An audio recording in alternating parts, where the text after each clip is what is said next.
Hello everyone, welcome back to the Hand Spinner Review Spot YouTube channel. You can click on the link in the description below to go to our Facebook page with all manner of written reviews and all that sort of thing, anything hand spinner related. There's plenty of stuff there, so give us a like if you like the look of the page. Today we're going to look at another piece from NTO Designs. There's already been 2 reviews for their pieces on the channel so far, and there's more than that if you go over to the Facebook page like I mentioned. This is the Tactical, which was one of the first designs that NTO released, and what a design it is. It's a pretty beautiful looking hand spinner, and one that they haven't really done a huge amount with. They've jumped forward into things like the Turnian and their rebar and other hand spinner designs, and this has really been left behind, and I think that's a real shame, and today we're going to have a look at why. So first of all, let's have a quick look at it in comparison to a few other spinners. There it is next to the same company's Turnian design, their Tri design. There's a stubby. As you can see, it's a little bit longer but a lot smaller in many other dimensions than the stubby. Here's a Crusader by Casfly. We'll pop a drop in spinners around here. Pop a Trillium in there as well. And what the hell, this is a Grimsmo spinner, which I actually think has quite a few things in common with the NTO Tactical. So there you go, that gives you an idea. It's quite a small spinner, but it's not tiny, and its biggest difference to lots of other spinners is how incredibly slender it is. So you can discount in some ways all of that other stuff, because here is really where you see the greatest difference in this design. It's very, very slender compared to something like the admittedly pretty stocky stubby. So what is the Tactical? Basically, it's a body, very intricately machined body, get that word out in the end, out of titanium, with a pinned set of weights at either end. And I can't recall having seen anything quite like this from any other spinner company. These are really nicely machined, rounded, finished brass ends that slot into an aperture.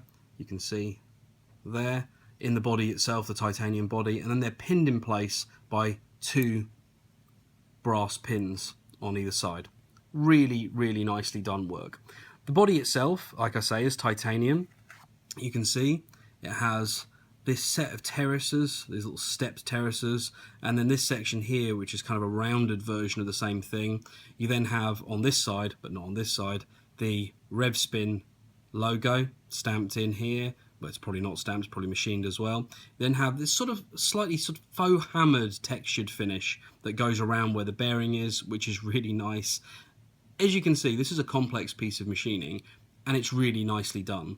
These weren't available in that many different finishes. There were prototypes of these done with a sandblasted finish, which I've seen, which is very nice, and there's anodized ones, and I really hope that they will keep on pushing forward with this design and make those customs that we all saw in the early days come to life.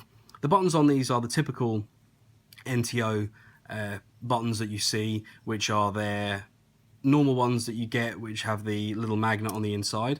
These versions, however, are in semi-transparent acrylic. I presume it's acrylic, it's a plastic of some description. Again, you can look at the other reviews of the NTO pieces to see that I'm not a huge fan of this particular button design. It's comfortable enough, but I just find that they roll against each other in a way within the body of the spinner which I don't find terribly comfortable.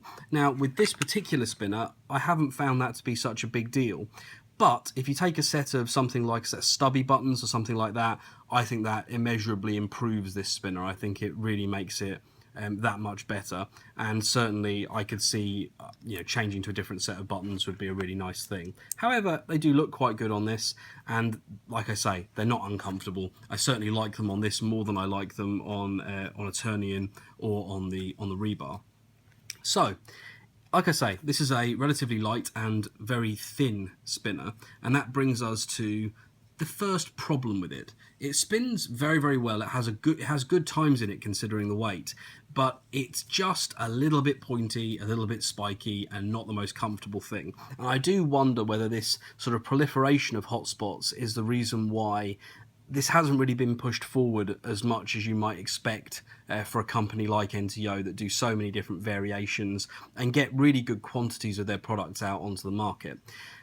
But even though it's not perhaps the most comfortable spinner in the world, this section's maybe a little bit too pointy, these are maybe a little bit too much of a harsh angle and could do with something of a chamfer, or maybe in a media blaster finish they'd be more comfortable, I still really like the Tactical. I like spinning it. It's just an enjoyable thing. It's not the most ergonomic spinner. It doesn't reverse flick the most comfortably. It doesn't even forward flick that comfortably. But there's something about how thin and how light, how fast it feels, and just the unique sort of quality it has about it, which make it really charming. And yeah, some revisions would make this, you know, take it from being what it is, which is a pretty spinner that has a few issues with it, into something much more functional. But overall, I still really, really like the Tactical. And if you can get hold of one, particularly if you're a collector and maybe you're just, you know, you like to chop and change between spinners, or you just want to have these more unique pieces of design work in your collection, I still recommend it. As much as I do think NTO can improve it, refine it, make it even better, I still would say it's worth having a Tactical. And maybe I'm overly sold on the design. Maybe I'm taken in by the detail of the machining and I can't see the wood for the trees. But all of that wrapped around this very nice 8-ball hybrid ceramic R188 that they use, it just makes it an enjoyable spinner in the hand, and something which, while flawed, just has a place in my heart, which when this goes back, 'cause it's going back to Fabian over at Spin Space, thanks to him for facilitating sending these over for me, I will be sad to see this one leave the collection, and I will be hoping that I can pick up a version of this in the future to fill the space that it will leave. So yeah, not a long video because there isn't that much to say, as pretty and as nicely designed as it is, but yeah, that's the Tactical from NTO Designs. Will it replace something as peerlessly almost perfect as their Turnian with a double stack button? No, absolutely not. But this is still a lovely little hand spinner, and one that, just for taking out here and there, yeah, I recommend it. Thank you very much, guys. Catch you at the next video. Bye-bye.